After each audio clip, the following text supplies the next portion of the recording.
Hey, good evening, everyone, and welcome to another little improvised little chat here with one of my friends on Facebook here. And this is my first time meeting this gentleman here. His name is Taylor James, and I don't think he has an extra last name, but I forgot what it was. It was French, but maybe he can tell what your last name was. La Violette. La Violette. Okay. And so Taylor, so just go and tell us what you do, who you are. Just tell us about yourself. I mean, I have no idea who we just met, and all I know this guy is brilliant on Facebook. I've seen a lot of his posts in a lot of massage therapy and physiotherapy and just general science forums. And he has a very high passion for what he does. And if I remember correctly, you also teach at a pretty well-known college in of massage therapy in Vancouver. Is that correct? I used to, yeah, I did for Used to. about Okay. 8 years, yeah, Oh, okay. Where at? at the West Coast College. That one. Okay, that's cool. And Yeah. so, yeah, tell us about who you are. Oh goodness. Okay. I'll try not to ramble. You just cut me off, all right? Um, I've been practicing for I guess just over 11 years now. Graduate from the West Coast College.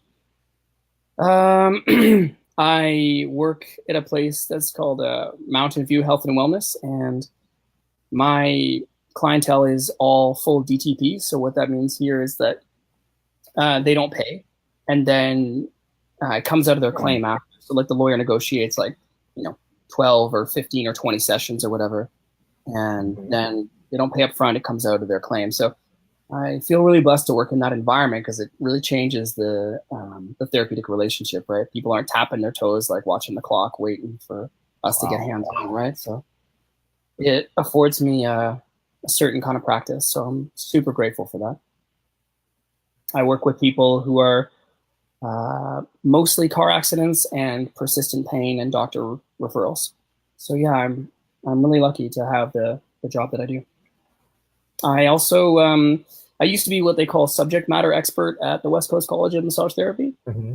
and I was practical department head, and I also taught a bunch of upper level classes of the ortho stuff, all the fancy ortho stuff. Okay. So yeah, I did all that for years, and it was a fantastic, rewarding part of my career. And yeah, now I'm just practicing and doing continuing education courses. I've got 4 courses, and yeah, it keeps me really busy. Okay. So, what kind of courses are you teaching currently? Okay. Um, well, one of them that I'm teaching, it's a free course, really, and it's just kind of like to spread the word, right, about what it is that people like you and I are always pushing and talking about on social media. Um, just a little bit about examining mm, some of the foundational thought that we have in massage therapy, which has guided our clinical reasoning for a very long time, and we know that a good portion of it is either mostly wrong or all wrong or maybe right, but not for those reasons.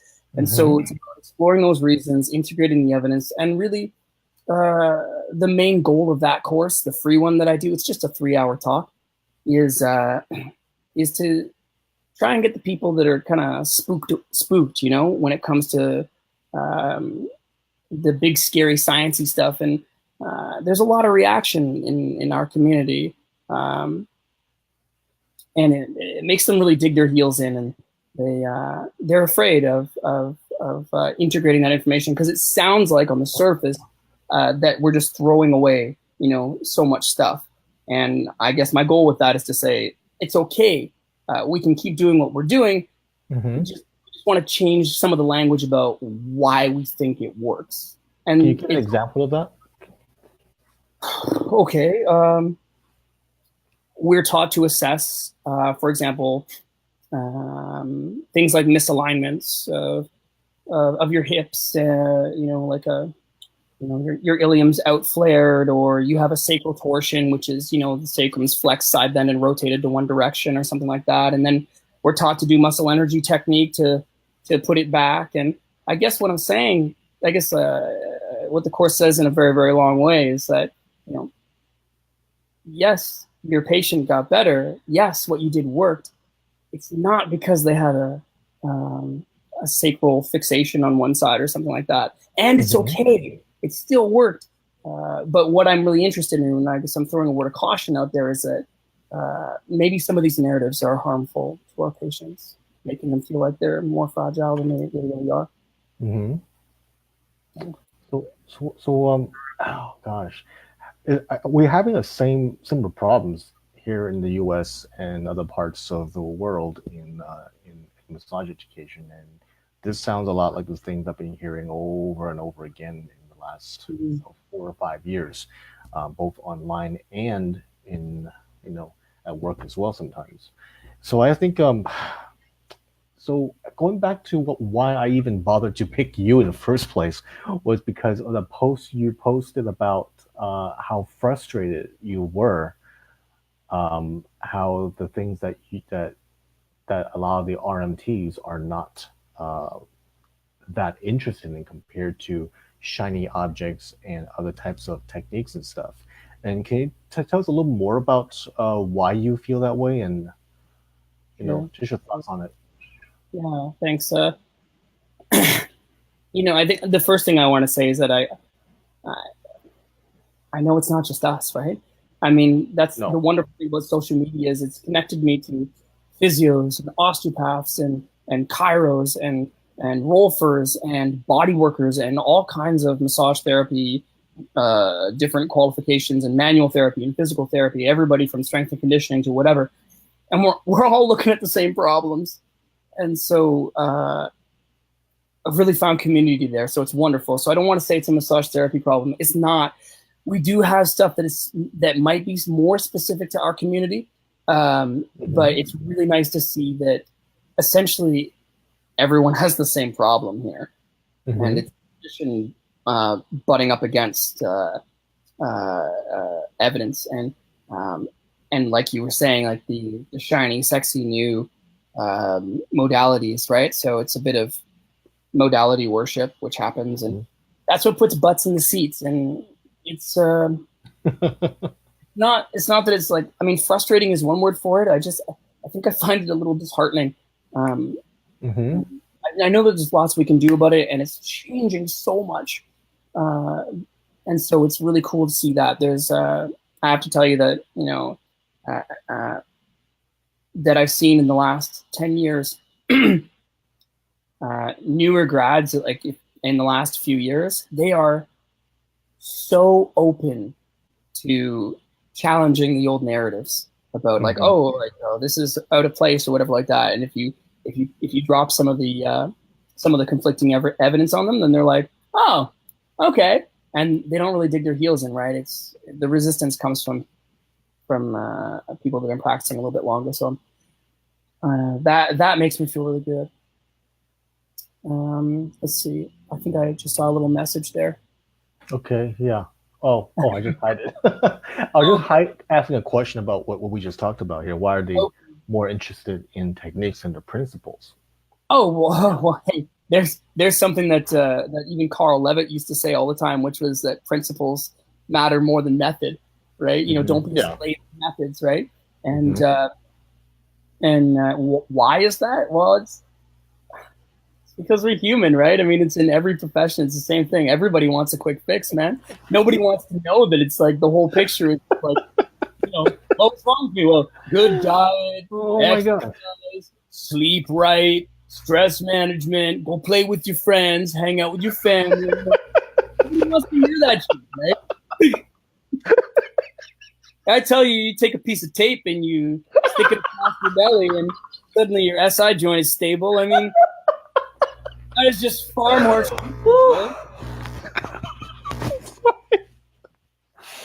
Oh my God! I mean, there's a. Oh, Ken, it's not you, man. You're. I'm not laughing at you, Ken. Ken wrote something down there. He thought I was just laughing at his comment. No, I'm not. I'm just listening to you about your tape thing or the other stuff here.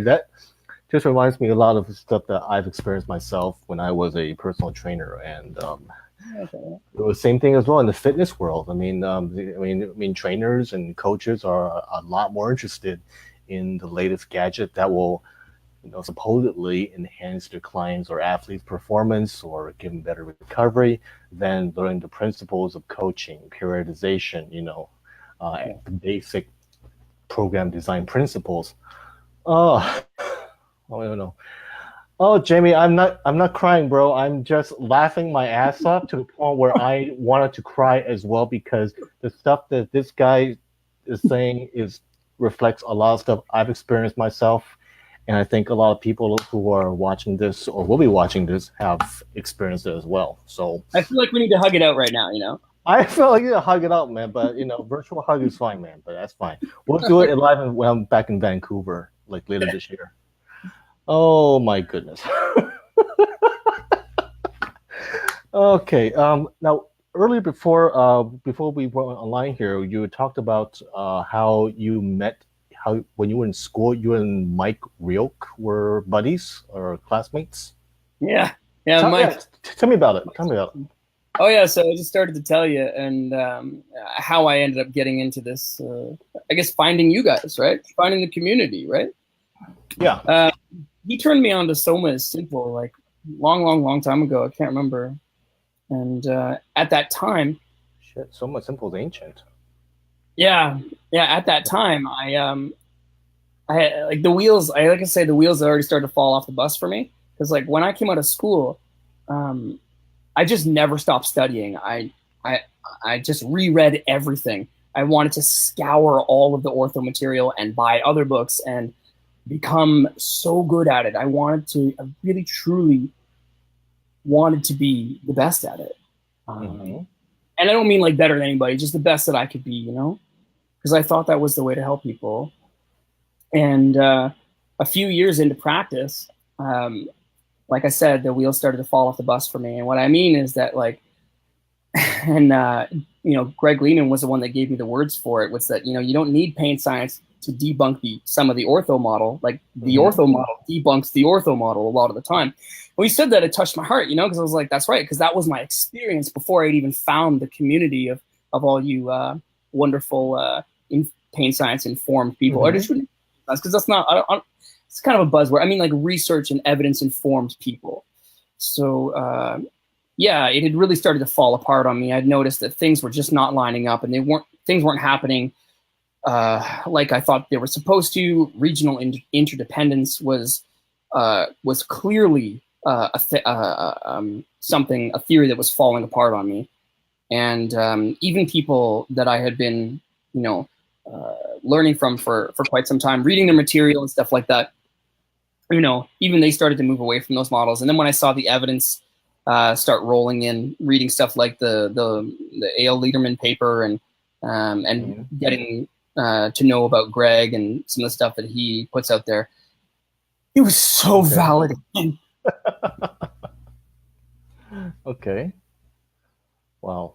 So what got you interested in that? I mean, I don't know many people who initially are curious about that level of that kind of stuff, the research and all that stuff. What made you want to go on that route? Oh, I don't know. I guess I just like being around people that I think are like way smarter than me. I think when I meet people like Greg, or like I took a lot of courses with Dr. McGill, and I took a lot of courses with Craig Liebenson. People like that, like I want to know what they're reading. I don't want to, and I did read a huge portion of their material, and more of it than I think maybe anybody really should, just to get the point. But yeah, sorry, my son's just coming in here. Alex, can you give Daddy a second, please? I know, I'm just on the phone here. I know. Sweetie, Alex, listen to me. Mommy's calling you. Alex. Please give me some time. Alex. Go away, please. Out here, please. Thank you. Okay, so yeah, that was awesome. Thank you. Little break, right? I just I want to know what they're reading. I don't just want to. I don't want to just like listen to what they're saying. I want to know why they're saying what they're saying. And then when I read that paper or those papers that change their mind or they use that reference for this, then I want to read the references that are in that paper for each and every point so that I can help decide for myself, right? And then I can tell people, you know, when you take my courses, like don't listen to me. You know, I'm just here to tell you what I think, but like here's the references, go read them and then go read the references and then email me and tell me why, you know, I have my head up my ass about this, that, or the other thing, you know? I guess that's the kind of process I feel like we have a responsibility to do as healthcare professionals. If we really want to help people, that should be the process. Yeah, I mean, I'm sure excuse me. Well, I'm very sure I want my dentist and my, you know, general practitioner to be up to date on what they do as well, because it's going to fix my teeth or they're going to do gallbladder removal. You know, they better know their stuff rather than some outdated stuff in the 1940s or even the 19th century. So, so how can we actually help improve our communication to the therapists, particularly the ones who are still in school? I mean, the stuff I spoke with Dr. Sandy Hilton and Sarah Haig last Monday. We had the same conversation before, during, and after the podcast. So what do you think on your end as, you know, as both a therapist and an influential educator, which I think you still are, can help communicate our message better? That's the big question, right? That is the big question. And I can tell you how I'm doing it. It's also a personal journey for me. Is, you know, we all recognize holes that need to be filled. So for me, I think we need as many as possible RMTs or massage therapists speaking massage therapy language, speaking our massage therapy speak, you know, to our community. Because, you know, when, I don't know about you, but like people like me and a couple of my other colleagues, we go to these, you know, conferences, we go to see other people speak, we go to, you know, play things like, you know, Greg's and whoever else. And we're like, not even mentioned, right? People are like, oh, good to see our physios and our chiros and our athletic therapists here. Right on. And we're just like three of us in the back, like, yep. And massage therapists are here too, right? So we're super overlooked, right? Because many of us aren't even taking those courses, and it's totally fine. But that's what I think that we need to do as massage therapists, is to educate each other. And I think the best way to do that is not only just attending these things and inspiring our friends and colleagues to start taking, you know, more relevant courses with relevant material, not the modality worship stuff. But I think that, what was I going to say? Yeah. Also, just like making it less scary. I think that's kind of the big thing. How so? Less scary? Yeah. So here's one of the things that I've noticed, right, is that in our community, and I say our community, I'm just speaking massage therapists in BC, the small amount of them that I have contact with through social media, etc., is that there's a number of them seem particularly resistant to an evidence-based practice. And I think it's because they feel really threatened that they have to throw out so much of what they do. If that means what you think it means, right? Does that mean that I have to stop doing all these things that I think work? No, it doesn't mean that at all. And so for me, my particular journey here with teaching my courses is how to present, like I said, present it in RMT language that's accessible for them and not scary, and just gives like little seeds of doubt and, you know, wraps it in a nice coating that's easily digestible for them. Do you know what I mean? Because if we scare them off, man, it's over. And I know that there are people, I've met people that went to courses like Greg's and they left, and they went to courses where people were dropping evidence on them and they left, and they joined groups, and perhaps maybe they left, or they're just lurking and they don't engage, which is too bad on group. evidence-based whatever on social media, Facebook, skeptical massage therapy, etc. Those kind of things, because they feel bullied by the information and they're super, super threatened. So I feel disheartened every time we lose somebody, because that's another mouthpiece that we could have had to spread the good word, Yeah. Yeah, I've been through that before once back in 2012. If you look at my comments back then, you wouldn't have, is that Nick? Who was that? So yeah, I can totally feel you there. So what do you think it should be? Like something more like a storytelling, more like narratives? That seemed to be like the primary solution. Yeah. Not the only one, but one of the major players to help to help therapists who are not familiar with science and critical thinking and apply it with the way we work. Yeah, when you said the word story about it, I love it so much, because I think that both in the schools and in the profession, we can just change the narrative. We can change the story, right? And it's, I don't know if this applies as much as I think it's going to, but it might. And that's just that, like, for massage therapists in particular, I think that there is a huge part of our community that got into this profession feeling like they want to treat the whole person, And then somewhere along the line in the education, we're like, got seduced by the ortho model and specific exercises and manual muscle testing and all this like really super shiny, sexy stuff, which we know isn't well supported at all. But it's seductive, right? Takes you away from that. And you're like, oh no, this is the real massage therapy, right?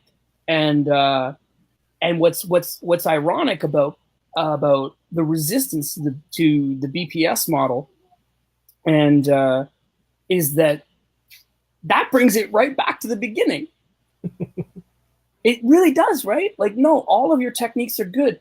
Connect with, it's interesting because now, 12 years later, when people come in, the first thing I'm trying to do is bond with them. Simple and plain. Like, yeah. I'm trying to bond with people like as fast as possible. I'm like trying to be a chameleon and, match their language, match their postures or whatever it is, anything that I can do to help them feel like they're very comfortable with me, because I know that that's going to have an effect on, getting a within session change, right? Yeah, makes sense. Yeah. So it's kind of funny how like it's to me it's ironic that the resistance to the BPS model and evidence base, because it really does bring us back to treating the whole person in that holistic kind of model, which is sometimes I think inappropriately associated with sandals and candles massage and stuff like that. But it's not like that. I don't know. It's weird. We can come right back down to our roots. Am I making any sense? It makes sense. Yeah, it does actually. So what you're saying is that you got to really build rapport first with people. Not just throwing them with facts and figures. That way they're more easy to trust you, because we know, I mean, trust, at least to me, is a very valuable commodity that I don't really meet anymore. There are a few people, actually, honestly, there are very few people in our profession whom I trust. And some people I have actually lost trust. I had trust with them for years, and all of a sudden it takes one day to just lose that trust when they start doing things or saying things that is like, whoa, what happened? That's not, no. That's hard. Yeah, it's a little hard in here. It's almost like being in a romantic relationship. You lose that trust with that person. So. But not in that kind of way. No, not in that kind of way. So you're broken-hearted a bit. Yeah. Jason Erickson, what's up, bro? What's with the fire, man? Are you burning something? Man, Jason is like really on here. Oh my gosh. Hello, good to see you. Well, okay, man. So we're about close to almost wrapping it up here really quick here, and I may need to go back to this video and digest a little more of what you said. So is there anything you want to share with us about what's exciting going on? Anything, doesn't have to be too intimate or personal, but anything. You see the World Cup? I, Did you see how fired up our British friends were over there? about what? The World Cup. Oh man, no sports. Not me. I don't get it. All right, just checking because it was all over my news feed. I turned on. It was a pretty somewhat of a not so busy today, but as soon as I turned on Facebook, it was like World Cup, England versus Croatia. England versus Croatia, the whole guy. But no. I think from what I heard, England lost. No, Croatia kicked England's butt. From what I heard, so that's all I know. Anyway, crickets. Well, I hope to be able to meet you in person sometime, man. That'd be awesome. And, looking forward to it. In case you don't know, some of our listeners out there, in my last 2.5 years of experience communicating and just talking with Canadians in general, I was amazed at how many white Canadians know what kanji is. I mean, I mean, seriously, I don't know about the rest of America, okay? But here, at least in LA and in San Diego, you walk around to any white American here, and very, very few would know what kanji is. I have to literally describe what it is every time to any of my friends who are not familiar with that type of Hong Kong cuisine and why it's basically our soul food and everything. But you go to Canada, you go to Vancouver, you go to Victoria, it's like, oh, I know what kanji is, eh? So it's like, oh yeah. So it was like, okay, I don't need to explain to you. That's wonderful. So that's awesome. Dude, man, first meal, my treat, man. Jamie, we're trying to keep this PG, okay? So please don't bring up about my amorous neighbors upstairs. In fact, it's pretty quiet here right now. I guess it's not that late. It's only 9 p.m. here. But anyway, well, thank you, Taylor, for sharing your thoughts. You sound very passionate and very highly knowledgeable. I'd like to pick your brain sometime in the near future. And again, I appreciate your time and effort for doing this with us here. Thank you so much for inviting me, Nick. It was great to talk to you in person. Anything you want to say to any of our friends down here with Jamie Kirby? And by the way, Kirby is officially Canadian, at least in my eyes. Okay. I don't know. What's up, guys? I'll see you soon. San Diego, what up? 2019. All right. All right. Have a good night, and hopefully we'll do another one of these before this weekend. All right. Sounds great, man. Good night, you guys.